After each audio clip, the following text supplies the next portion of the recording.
Hi කොහොමද ඔයාලට ඉතින් වෙනද වගේම ඔයාලා හැම කෙනෙක්ම ආදරෙන් සතුටින් පරිස්සමෙන් ඇති කියලා හිතනවා. ඉතින් අද මම ඔයාලත් එක්ක ෂෙයා කරගන්න ආවේ ගොඩක් වටින වීඩියෝ එකක්. මේක ගොඩක්ම කාන්තා පාර්ශවයට වැදගත්. පිරිමි පාර්ශවයටත් ඒ වගේම වැදගත්. ඉතින් වීඩියෝ එකට යන්න කලින් වෙනද වගේම ඔයාලා හැම කෙනෙක්ගෙම මම ආදරෙන් ඉල්ලනවා මගේ channel එක තාම subscribe කරලා නැත්නම් subscribe කරලා bell icon එකත් click කරන්න කියලා. ඉතින් මම අද ඔයාලත් එක්ක කතා කරන්න බලාපොරොත්තු වෙන්නේ සාර්ථක පෞල් ජීවිතයක් ගත කරන්න අපි මොනවද කරන්න ඕනේ කියලා.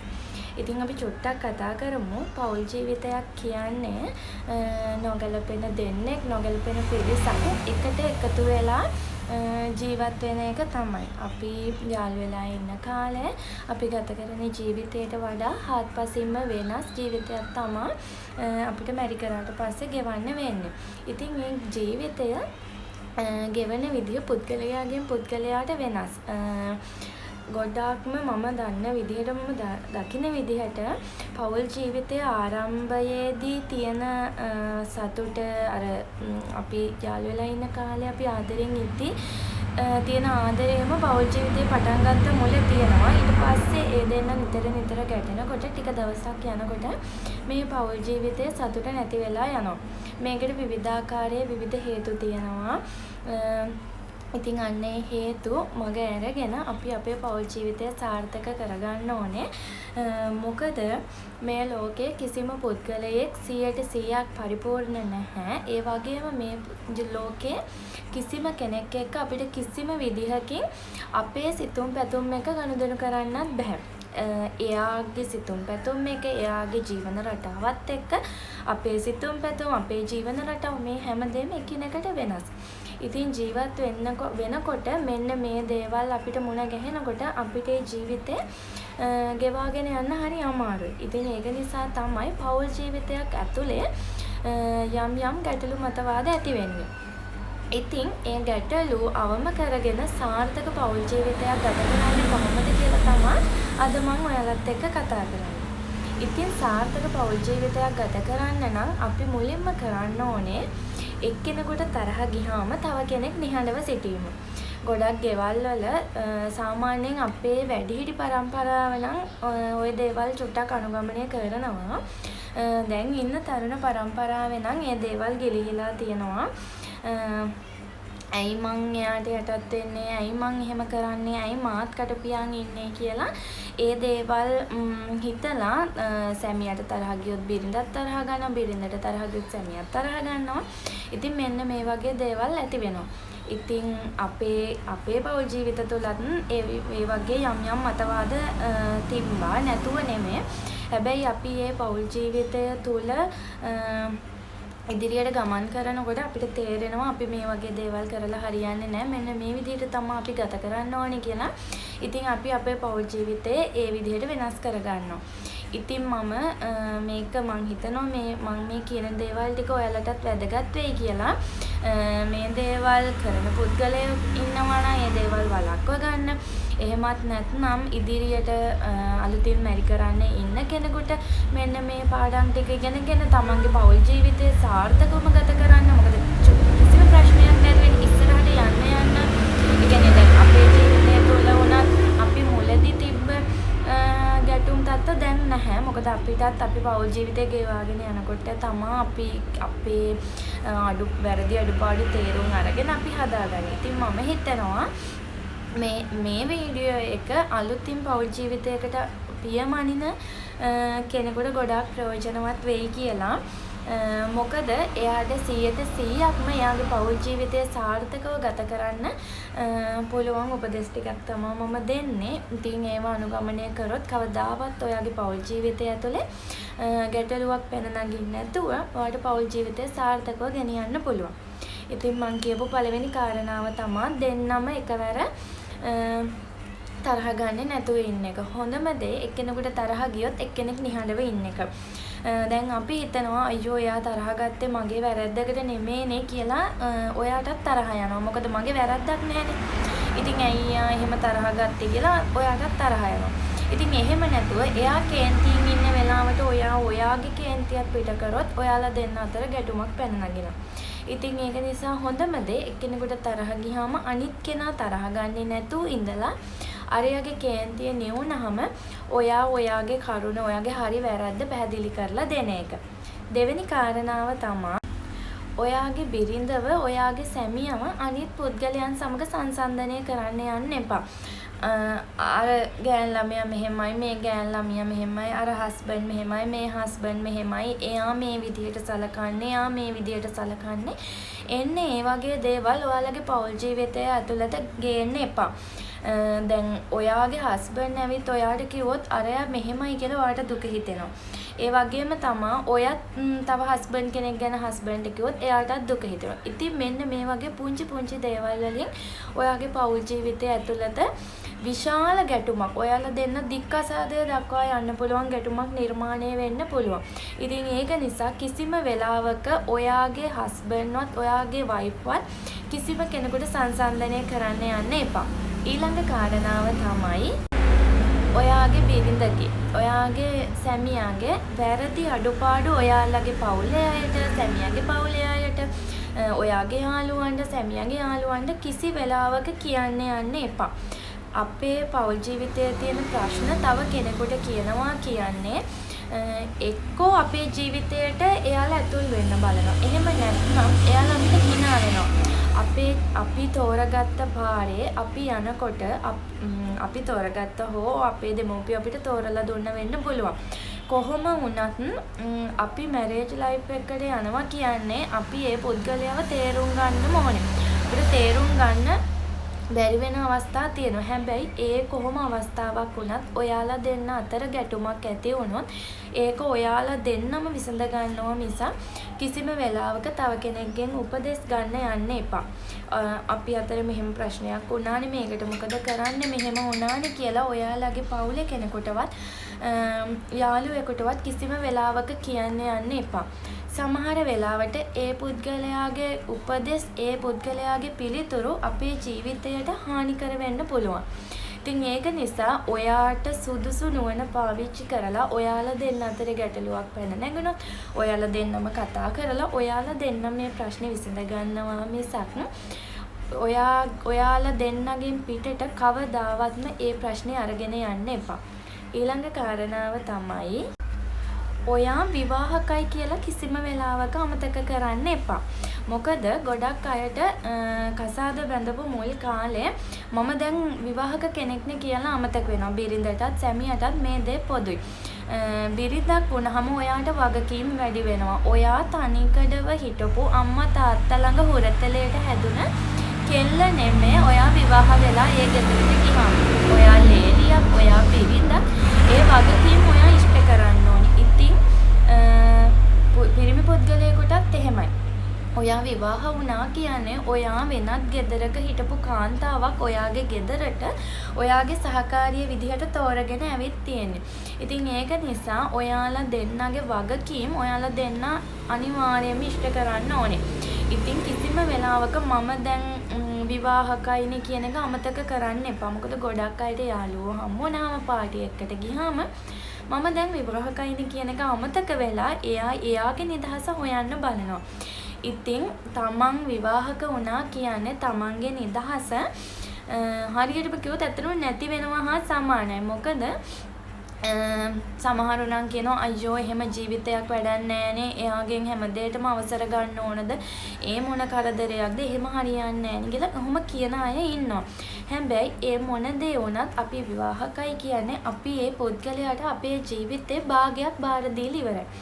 ඉතින් ඒක නිසා අපි කරන කියන හැම දෙයක්ම එයාට අදාළ වෙනවා වගේම අපි කරන කියන හැම දෙයක්ම එයා දැනුවත් කරලා එයාත් එක්ක කතා බහ කරලා මම මෙහෙම කරොත් හොඳයිද කියලා මම මෙහෙම පාටි එකකට ගිහිල්ලා මෙච්චර වෙලාවක් ඉන්නද ඒ වගේ ඔයාලා දෙන්නම කතා කරලා ඔයාලා දෙන්නගේ ජීවිතේ ගොඩනගා ගන්න තරමට තමයි ඔයාලා දෙන්නගේ පෞල් ජීවිතය සාර්ථක වෙන්නේ. ඉතින් ඒක නිසා කිසිම වෙලාවක ඔයා දැන් විවාහකයි කියලා අමතක කරන්න එපා. වීඩියෝ එක කරනකොට සද්ද එනවා නේද? පාරේ වාහන යනවා. ඉතින් අපි ඉන්නේ පාර ළඟ නිසා ඔයාලට සද්ද ඇහෙනවා. ඉතින් ඒක චුට්ටක් ගණන් ගන්නේ නැතුව මගෙත් එක්ක එකතු වෙලා ඉන්න. ඉතින් ඊළඟ කාරණාව තමයි ඔයාගේ සැමියාගේ බිරිඳගේ යහළුවෝ එයා ආශ්‍රය කරනවානේ. දැන් හස්බන්ඩ් කෙනෙක් නම් ගොඩක් යාළුවෝ ආශ්‍රය කරනවා. ගෙදරක ජීවත් වෙන වයිෆ් කෙනෙක් නම් සාමාන්‍යයෙන් යාළුවෝ ආශ්‍රය කරනවා අඩුයි. ඉතින් ඒ කොහොම වුණත් ඔයාගේ හස්බන්ඩ්ගේ වයිෆ්ගේ යාළුවොත් එක්ක තරහ වෙන්න එපා. එයාලට අවමන් කරන්න එපා. ඒ කියන්නේ දැන් ඔයාගේ හස්බන්ඩ් යාළුවොත් එක්ක නිතර ඇවිදින්න යනවා නම් ඔයාගේ හස්බන්ඩ්ගේ යාළුවන්ට කිසි වෙලාවක බනින්න එපා. මොකද නිතර යාළුවොත් එක්ක ගැවසෙන්න යන එක වළක්ව ගන්න ඕන කෙනා ඔයාගේ හස්බන්ඩ් මිසක් හස්බන්ඩ් එක්ක යන යාළුවෝ නෙමෙයි. ඒක නිසා ඔයා එන්නේ මේ දේවල් තේරුම් ගන්න. ඔයා හස්බන්ඩ්ගේ යාළුවෙකුට, ඔයා වයිෆ්ගේ යාළුවෙකුට බනිනවා කියන්නේ, යාට අපහාස කරනවා කියන්නේ ඔයාලා දෙන්න අතර ඒකටත් ගැටුමක් ඇති වෙන්න පුළුවන්. මොකද කිසිම කෙනෙක් කැමති නැහැ තමන්ගේ යාළුවෙකුට බනිනවට. ඉතින් ඒ වෙනත් පුද්ගලයන් නිසාත් ඔයාලගේ පෞල් ජීවිතය ඇතුලේ ගැටුමක් ඇති වෙන්න පුළුවන්. ඒක නිසා කිසිම වෙලාවක ඔයාලා දෙන්න අතර ඒ යාළුවෝ නිසා ගැටුම් ඇති කරගන්න යන්න එපා.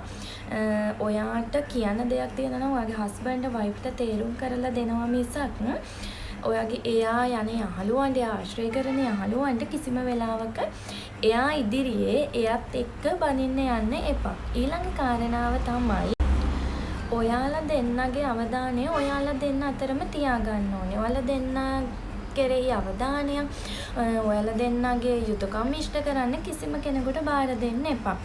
ඒ කියන්නේ දැන් ඔයා කසාද බැඳපු කෙනෙක් නම් ගොඩක් ගෙවල් වල නැන්දම්මලා අතර මේ ප්‍රශ්නේ තියෙනවා.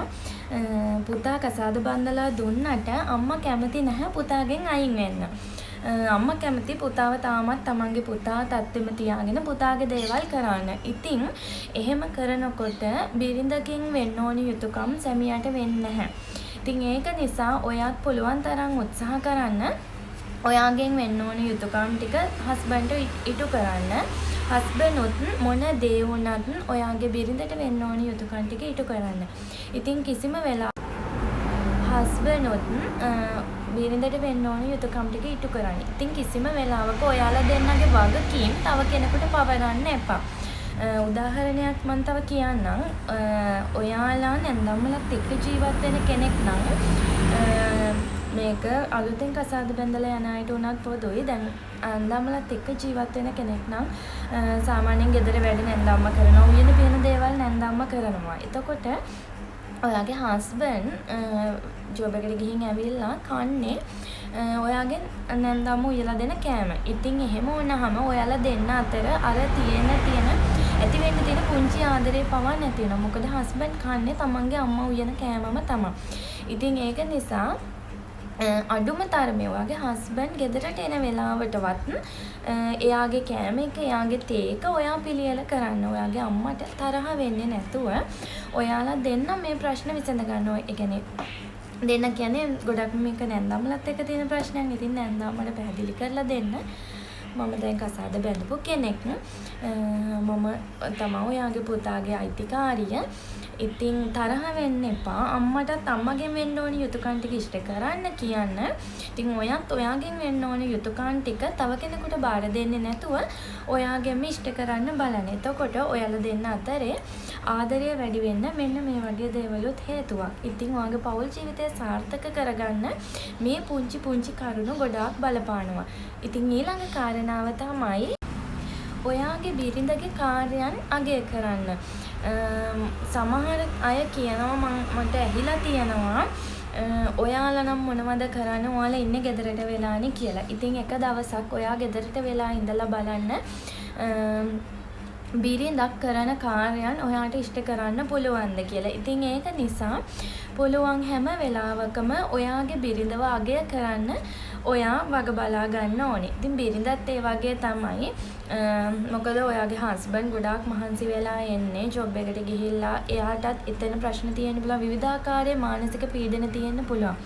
ඉතින් ඔයාට පුළුවන් තරම් හැම වෙලාවෙම ඔයාගේ හස්බන්ඩ්ව අගය කරන්න පුරුදු වෙන්න. මොකද ඔයා ජොබ් එකක් කරන බිරිඳක් නම් ප්‍රශ්නයක් නැහැ. ජොබ් එකක් නොකරන බිරිඳක් නම් ඔයා යැපෙන්නේ ඔයාගේ හස්බන්ඩ් මත. ඉතින් පුළුවන් තරම් ඔයා එයාව අගය කරන්න. ජොබ් එකක් කරන බිරිඳක් වුණත් ඔයාලා දෙන්නගේ පෞල් ජීවිතය සාර්ථක කරගන්නනේ දෙන්නම ජොබ් එකක් කරන්නේ. ඉතින් ඒක නිසා පුළුවන් තරම් හැම වෙලම ඔයා නිසා මට ලේසි, ඔයා නිසා මම මේ දේවල් කරගත්තේ. ඒ වගේ පුංචි අගය කිරීම දෙන්නම කරන්න. ඉතින් ඒ වගේම මම ඔයාලට තවත් දෙයක් මතක් කරන්නම්. පුළුවන් හැම වෙලාවකම පුංචිම දෙයක් හරි ගෙනල්ලා දීලා ඔයාලා දෙන්නව සතුටු කරන්න. පුංචි සර්ප්‍රයිස් එකක් කරන්න.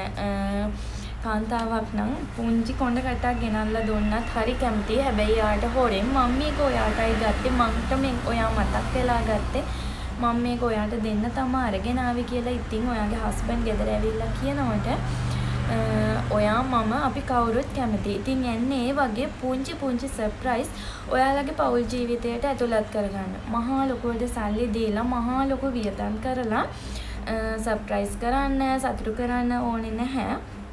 පුංචි දෙයක් අඩුම තරමේ ඔයාගේ වයිෆ් සතුටු කරන්න පොල් ටිකක් හරි ගාලා දෙන්න. ඉතින් අන්න ඒ වගේ දේවල් කරලා ඔයාලගේ පවුලේ සතුට ආදරය වැඩි කරගන්න අන්න ඒ වගේ පුංචි දේවල් කරන්න. අපි හිතන්නේ නැති ගොඩක් දේවල් තියෙනවා අපේ පවුල් ජීවිතය සාර්ථක කරගන්න. ඒ වගේම අපි නොහිතන දේවල් තියෙනවා අපේ පවුල් ජීවිතේ කඩා වැටෙන්නත්. ඉතින් ඒක නිසා පුළුවන් තරම් ඔයාගේ බිරිඳව සැමියාව අගය කරන්න පුරුදු වෙන්න. පුළුවන් හැම වෙලාවකම ඔයාලා දෙන්නව සතුටු කරන්න, පුංචි සර්ප්‍රයිස් කරන්න, ඒ දේවල් කරන්න පුරුදු වෙන්න. ඊළඟ කාරණාව තමයි මේක නම් අනිවාර්යෙන්ම කාන්තාවන්ට තමයි නාස්තිකාර බිරිඳක් වෙන්න එපා. හැම වෙලාවෙම ඔයාගේ සැමියා හම්බ කරන දේ ඉතුරු කරන කළමනාකරණය කරලා හරි පරිස්සමට ඔයාගේ පෞල් ජීවිතය ගත කරන්න පුරුදු වෙන්න. මොකද දෙන්න තනියෙන් ඉන්න කාලයට වඩා දරුවෝ හම්බුනහම වෙනස්. මේක සල්ලි කොච්චර තිබ්බත් රැකියාවෙන් කොච්චර උසස් තැනක හිටියත් ඔයා අනිවාර්යයෙන්ම නාස්තිකාර බිරිඳක් වෙන්න එපා. එතකොට තමයි ඔයාලගේ පෞල් ජීවිතය තවත් සාර්ථක වෙන්නේ. මොකද අපි අද හිතුවොත් අපිට සල්ලි තියෙනවා, අපි කොච්චර වියදම් කරත් ප්‍රශ්නයක් නැහැ කියලා දවසක අපි කඩා වැටුනොත් ඔයාට ඒ දේ දරා ගන්න බැරි වෙනවා. ඉතින් ඒක නිසා පුළුවන් තරම් හැම වෙලාවෙම මුදල් කළමනාකරණය කරන්න පුරුදු වෙන්න, නාස්ති කරන්න එපා. ඊළඟ කාරණාව තමයි ඔයාගේ හිටපු පෙම්වතිය ගැන ඔයාගේ සැමියා බිරිඳ එක්ක කතා කරන්න එපා. ඒ වගේම ඒ දෙන්න සංසන්දනය කරන්නත් එපා. මොකද එයාලා හිටපු දැන් ඉන්නේ වෙන කෙනෙක්. ඉතින් ඒක නිසා ඔයාගේ ජීවිතය තුළ ඔයා තෝරගත්ත කෙනා එක්ක සතුටින් ගෙවන්න හිටපු අයගෙන් කිසිම විදිහකින් වැඩක් නැහැ. මොකද හිටපු අය ළඟට අපිට ආය යන්නත් බෑ. හිටපු අය අපිට ආය ගෙන්න ගන්නත් බෑ. ඒ නිසා හිටපු අය ආය අපි පටන් ගත්ත අලුත් ජීවිතය ඇතුළත එක්කන් යන්න එපා. එයාලා හිටපු අය විතරයි. එයාලාට මොනවා හරි දෙයකින් ඔයාගේ දෙයකින් ඒ කියන්නේ ඔයා අයින් වෙලා හරි එයා අයින් වෙලා හරි කොහොම හරි ඔයාලා දෙන්න අතර තිබ්බ සම්බන්ධය නැති වෙලා තමයි ඔයා අලුත් ජීවිතයකට ගියේ. ඉතින් ඒක නිසා ඒ අලුත් පෞල් ජීවිතය ගත කරනවා ඇරෙන්න හිටපු අය ගැන කිසිම වෙලාවක කතා කරන්න, සංසන්දනය කරන්න යන්න එපා. ඊළඟ කාරණාව තමයි වටපිටාවේ අය ඔයාලා ගැන කියන දේවල් ඔයාලගේ පෞල් ජීවිතයට ඇතුළත් කරගන්න එපා. මොකද අපි ලස්සනට හිටියත්, කැතට හිටියත්, අපි දිගට ඇඳත්, කොටට ඇඳත්, අපි හොඳට හිටියත්, නරකට හිටියත් අපිව දකින පුද්ගලයෝ විවේචනය කරනවාම තමයි. ඉතින් ඒක මිනිස්සුන්ගේ ස්වභාවය, මිනිස්සුන්ගේ හැටි. ඉතින් ඒක නිසා අරයා මෙහෙම කිව්වනේ, මෙයා මෙහෙම කිව්වනේ කියලා ඔයාලගේ පෞල් ජීවිතයට ඒ දේවල් ඇතුළත් කරගන්න එපා. ඔයා කන්න කැමති කෑම, ඔයා අඳින්න කැමති විදිහ, ඒක ඔයාට, ඔයාගේ හස්බන්ඩ්ට, ඔයාගේ වයිෆ්ට ප්‍රශ්නයක් නැත්තම්, ඔයා යන ගමන බිමන ඔයාලා දෙන්න සතුටින් ගත කරන කාලය ඔයාලා දෙන්නට ප්‍රශ්නයක් නැත්තම් අනිත් කිසිම කෙනෙක්ගේ විවේචන, දෝෂාරෝපණ ඔයාලගේ පෞල් ජීවිතයට ඇතුළත් කරගන්න එපා. අරයා මෙහෙම කිව්වනේ, මෙයා මෙහෙම කිව්වනේ කියලා ඔයාලා දෙන්න අතර ගැටුම් ඇති කරගන්න එපා. සමහර දේවල් තියෙනවා නැන්දම්ම කිව්වහම අනේ නැන්දම්ම මට මෙහෙම කිව්වනේ කියලා හස්බන්ඩ් වැඩ ඇරලා ආපු ගමන් කියලා ප්‍රශ්නයක් ඇති කරගන්න. සමහර වෙලාවට හස්බන්ඩ් ඒක ගිහලා නැන්ද අම්මගේ ඒ කියන්නේ එයාගේ අම්මනේ. එයාගේ අම්මගෙන් අහන්නෙත් නැහැ. අම්මත් එක්ක ගැටුමක් ඇති කරගන්නෙත් නැහැ. එතකොට වෙන්නේ ඔයා තුල ඔයාට තරහක් ඇති වෙනවා. මෙයා මං හින්දා මෙයා මට මෙහෙම කරන්නේ නැහැ කියලා හිතෙනවා.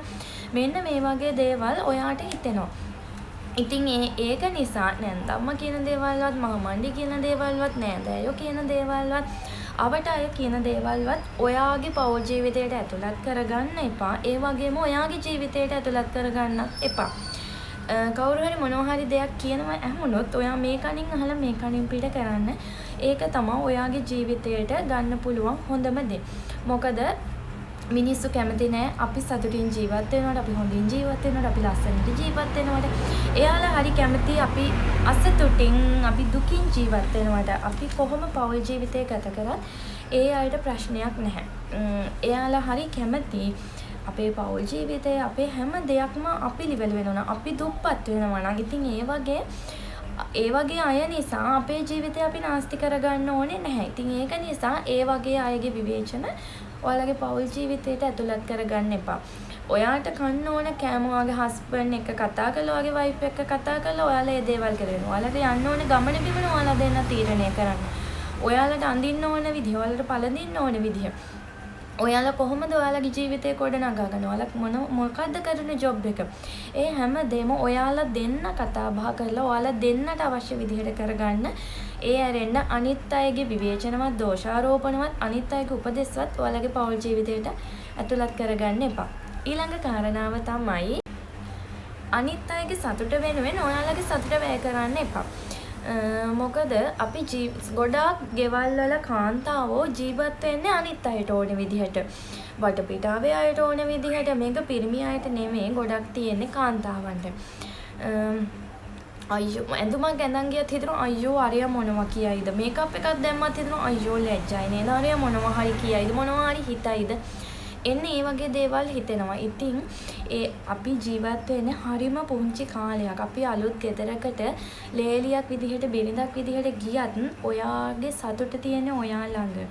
ඉතින් ඒක නිසා ඔයාගේ සතුට කිසිම කෙනෙක් වෙනුවෙන් වැය කරන්න එපා. ඔයාගේ හස්බන්ඩ්ගේ, ඔයාගේ වයිෆ්ගේ ඇරෙන්න. මොකද අපි තෝරගන්න පාර්ට්නර්ට අපි මුල් තැන අනිවාර්යයෙන්ම දෙන්න ඕනේ. ඉතින් එයා අකමැති දේවල් කරලා අපි සතුටු වෙලා වැඩක් නැහැ. එහෙමනොත් අපි අතර කොහොමත් ගැටුම් ඇති වෙනවා. මම කියන්නේ ඒ දෙන්නගෙන් ඇර අනිත් කිසිම පුද්ගලයෙක් වෙනුවෙන් ඔයාගේ පෞල් ජීවිතය ඇතුලේ තියෙන සතුට ඔයා වැය කරන්න එපා. ඉතින් ඔයාලා දෙන්නගේ සතුට ඔයාලා දෙන්නම තීරණය කරගන්න ඕනේ. ඊළඟ කාරණාව තමයි දරුවෝ ඉදිරියේ ඔයාලගේ ගැටුම් ආරවුල් කතා කරන්න, රණ්ඩු වෙන්න යන්න එපා. මොකද දරුවෝ කියන්නේ පුංචි හිත් තියෙන අය. එයාලට මොනවා හරි දෙයක් එයාලගේ ඔළුවට වැටුනොත් එයාලා මානසිකව වැටෙනවා. මගේ අම්මයි අප්පච්චි මෙහෙමනේ, මේ විදිහට නේද එන්න හැසිරෙන්නේ කියලා හිතනවා. ගොඩක් ගෙවල් වල, ගොඩක් පවුල් ඇතුලේ තියෙන දෙයක් තමයි දරුවෝ ඉස්සරහා ආදරෙන් ඉන්න කැමති නැහැ. ලැජ්ජයිනේ, අයියෝ ළමයාට පේනවනේ, අයියෝ අම්මට පේනවනේ. මෙන්න මේ වගේ දේවල් ඔයාලා හිතලා ඔයාලගේ පෞල් ජීවිතයේ තියෙන සතුට ඔයාලා 100%ක්ම නැති කරගන්නවා දරුවෝ ලැබුණාම. හැබැයි ඔයාලා දෙන්න අතරේ ගැටුමක් ආරවුලක් ඇති වුණොත් ඔයාලට කිසි ප්‍රශ්නයක් නැහැ. ඔයාලා දරුවෝ ඉදිරියේ, පිරිසක් ඉදිරියේ, ඕන කෙනෙක් ඉදිරියේ ඔයාලා කෑ ගහ ගන්නවා, රණ්ඩු වෙනවා, මෙන්න මේ දේවල් කරනවා. හැබැයි ඔයාලා දෙන්න සතුටින් ඉන්න, ආදරෙන් කතා කරන්න, සිප වැළඳ ගන්න, මෙන්න මේ දේවල් දරුවෝ ඉස්සරහා කරන්න ලැජ්ජයි. ඉතින් මේක සම්පූර්ණයෙන්ම නවත්තන්න ඔයාලා දෙන්න අතරේ මොන විදිහක කොහොම ප්‍රශ්නයක් ඇති වුණත් දරුවෝ ඉදිරියේ ඒ ප්‍රශ්න ගේන්න එපා. කවදාවත්ම අම්මයි තාත්තයි රණ්ඩු වෙනවා, අම්මයි තාත්තයි ආදරෙන් ඉන්නේ, සතුටින් ඉන්නේ, වින් වෙලා ඉන්නේ, අයින් වෙලා ඉන්නේ. මෙන්න මේ දේවල් දරුවන්ට දැනෙන්න දෙන්න එපා. වින් වෙලා ඉන්නේ කියන්නේ මං කියන්නේ දෙන්න තරහ වෙලා ඉන්න එක. මොකද සහ මුලින්ම දික්කසාද වෙලා නම් ඒක දරුවන්ට දැනෙනවානේ. ඉතින් යන්නේ ඒ වගේ ඔයාලා දෙන්න තරහ වෙලා පැත්තකට හිටියොත් ඒක ඔයාලගේ දරුවන්ට දැනෙනවා. ඉතින් ඒ දේවල් දරුවෝ ඉදිරියේ කරන්න යන්න එපා. ඔයාලා දෙන්න අතර මොකක් හරි රණ්ඩුවක් වෙන්න තිබ්බත් ඒක දරුවෝ නැති වෙලාවක රණ්ඩු වුණත් දරුවෝ ඉදිරියේ නම් ඔයාලා රණ්ඩු වෙන්න එපා, කෑ ගහ ගන්න එපා, ප්‍රශ්නයක් ඇති කරගන්න එපා. මොකද දරුවෝ කියන්නේ අපිව අනුගමනය කරන අය. එතකොට අපේ පෞල් ජීවිතය ඇතුළේ ගැටුම් එක්කනම් අපි යන්නේ. එයාලගේ ඉදිරියත් එච්චර සුබ නැහැ. එයාලත් එයාලගේ පෞල් ජීවිතය ගත කරන්නේ ගැටුම් ආරවුල් එක්ක. අපි ආදරයෙන් සතුටින් ඉන්න තාක්කල් එයාලත් ඉස්සරහට යන්නේ ආදරයෙන් සතුටින්. ඒක නිසා කිසිම වෙලාවක දරුවෝ ඉදිරියේ රණ්ඩු වෙන්න එපා. ඊළඟ කාරණාව තමයි මිතුරන් සමග ඕනාවට වඩා සමීප වෙන්න එපා. මිතුරන් සමග ඕනාවට වඩා සමීප වීම කියන්නේ ඔයාලගේ පෞල් ජීවිතය ඇතුලේ ගැටුම් ඇති වෙන දෙයක්. මොකද යාළුවෝ වුණත් අපිට හොඳ යාළුවෝ නරක යාළුවෝ කියලා හොයා ගන්න බැහැ. අවස්ථාව අනුව වෙනස් වෙන අය තමයි ඉන්නේ. ඉතින් හොඳම දේ ඔයා පෞල් ජීවිතයකට පියමැන්නහම, ඔයා අම්මෙක් වුණාම, තාත්තෙක් වුණාම, එහෙම නැත්නම් ඔයා බිරිඳක් සැමියෙක් වුණාම, ඔයා ඉස්සර හිටපු ජීවිතයෙන් ඈත් වෙලා මිතුරන්ට 100%ක් තැන දෙන්නේ නැතුව එයාලගෙන් ඈත් වෙලා ඔය එයාලත් එක්ක නිතර පාටි දාන්න යන එක, එයාලත් එක්ක නිතර ගමන් බිමන් යන එක, ඔයා මේ කරපු දේවල් 80%ක් විතර නතර කරලා ඔයාගේ පෞල් ජීවිතය ගෙවන එක. ඉතින් මේ දේවල් පෞල් ජීවිතයට ගොඩාක් වටින දේවල්. ඒක නිසා ඔයා මිතුරන් සමග ඉස්සර හිටපු තරම්, කියන්නේ පෞල් ජීවිතයට පියවිසෙන්න කලින් හිටපු තරම් ආශ්‍රයකින් ආදරයකින් ඇලෙන්න එපා. ඊළඟ කාරණාව ඔයා ඔයාගේ පවුලට මුල් තැන දෙන්න. මොකද පවුල කියන්නේ අපිට වටිනාම දේ. අපිට අපේ අම්මා තාත්තා වටිනවා තමයි. හැබැයි අපි කසාද ජීවිතයකට පිවිසුනහම, අපිට දරුවෝ ලැබුණහම අපිට තියෙන වටිනම දේ තමයි අපේ පවුල. අපේ දෙමව්පියොත් සමහර විට අපි අයිද දන්නේ නැහැ. හැබැයි සමහර විට අපේ දෙමව්පියෝ අපිට කලින් මිය යන්න ඉඩ තියෙනවා. එහෙම වෙන්න එපා කියලා මම ප්‍රාර්ථනා කරනවා. මොකද මටත් ඒ වගේ දෙයක් වුණොත් දරා ගන්න බෑ. ඉතින් ඒ කොහොම වුණත් ඒ තත්ත්වයට අපිට මුහුණ දෙන්න වෙනවා. ඉතින් අපි අපේ දෙමව්පියෝ නිසා හරි, අපේ යාළුවෝ නිසා හරි, අපේ නෑදෑයෝ නිසා හරි අපි අපේ පවුලට මුල් තැන දෙන්නේ නැත්නම් අපි අපේ පවුල දෙවෙනි තුන්වෙනි තැනට දාලා නම් තියෙන්නේ. අපේ දෙමව්පියෝ එක, යාළුවෝ දෙක, පවුල තමා 3 කියන තැනට දාලා තියෙන්නේ නම් අපිට ලෙඩක් දුකක් කරදරයක් වුණාම, අපි රෝගාතුර වුණාම, අපි වයසට යනකොට අපේ පවුලේ අපේ දරුවොත්, අපේ බිරිඳ, අපේ සැමියාත් අපිට දෙන්නේ අපි යාළට දීපු තැනම තමයි. දෙමව්පියන්ට තියෙන තැන කිසිම කෙනෙකුට ගන්න බෑ. ඉතින් දෙමව්පියන්ට තියෙන තැන වෙනයි, අපි තෝරගත්ත බිරිඳට දරුවන්ට තියෙන තැන වෙනයි. ඉතින් ඒක තමයි මම මේකෙන් කිව්වේ වැරදියට වටහා ගන්න එපා. අපි පෞල් ජීවිතයට අනිවාර්යයෙන්ම මුල් තැන දෙන්න ඕනේ. මොකද ගොඩාක්ම කාන්තාවක් යම් කිසි ගෙදරකට එන්නේ ඒ පුද්ගලයා විශ්වාස කරලා, ඒ ගෙදර ඉන්න අය විශ්වාස කරලා. ඉතින් ඒ කාන්තාවේ ගෙදරට ආවහම එයාට හිත රිදෙන විදිහට සලකලා, ගැටුම් ඇති වෙන්න සලකලා, එයාට ඒ පවුල, එයාට ඒ ගෙදර එපා කරවලා ජීවත් වෙන්න සලස්වනවට වඩා හොඳම දේ තමයි එයා එක්කන් ආපු ගෙදර ඇතුලේ, නිවස ඇතුලේ සතුටින් තියෙන එක. ඉතින් ඒක නිසා ඔයාගේ පවුලට මුල් තැන දීලා මේ දේවල් කරගත්තොත් මම ඔයාලට පෞල් ජීවිතය සාර්ථක කරගන්න කරුණු 15ක් කියලා දුන්නා. ඉතින් මට වඩා දැනුම තියෙන, මට වඩා එක්ස්පීරියන්ස් තියෙන පෞල් ජීවිත ගත කරන අය ඉන්නවා. ඉතින් මේ වීඩියෝ එක බලලා මම එයාලගෙනුත් ආදරයෙන් ඉල්ලනවා තව මට කියන්න අමතක වෙච්ච මොනවා හරි තියෙනවා නම් ඔයාලා කමෙන්ට් එකක් දාගෙන යන්න. ඒක මට වගේම තවත් අයට ප්‍රයෝජනවත් වෙයි. ඉතින් දෙන්නෙක්, පවුලක්, දරුවෝ, ඒ හැම කෙනෙක්ම සතුටින් සමගියෙන් ආදරෙන් ඉන්නවා කියන්නේ ඇත්තටම අපි හැමෝටම සතුටින් ජීවත් වෙන්න පුළුවන් පරිසරයක් හැදෙන එක. ඉතින් ඒ වගේ තමයි අපෙන් ඉස්සරහට යන දරුවොත් හොඳ පිරිසක් විදිහට සමාජයට දායාද වෙන එක. ඉතින් ඒක නිසා මීට අමතරව දේවල් තියෙනවා නම් පෞල් ජීවිතයක් සාර්ථකව ගත කරන්නේ කොහොමද, මොනවද අපෙන් වෙන්න ඕන දේවල්, මොනවද අපෙන් වෙන්න ඕන නැති දේවල් කියලා දන්න අය ඉන්නවා නම්, මගෙන් කියවෙච්ච නැති දෙයක් තියෙනවා නම් තව කෙනෙක්ට දැනගන්න, මට දැනගන්න කමෙන්ට් එකක් දාන්න කියලා ආදරයෙන් ඉල්ලනවා. ඉතින් එහෙනම් අදට මම ගිහින් එන්නම්. ඔයාලා හැම කෙනෙක්ම ආදරයෙන් සතුටින් පරිස්සමෙන් ඉන්න. ඒ වගේම මට ලයික් එකක් දාන්න, කමෙන්ට් එකක් දාන්න අමතක කරන්න එපා. එහෙනම් හැමෝටම ආදරෙයි. සුබ දවසක්. ගිහින් එන්නම්. බයි.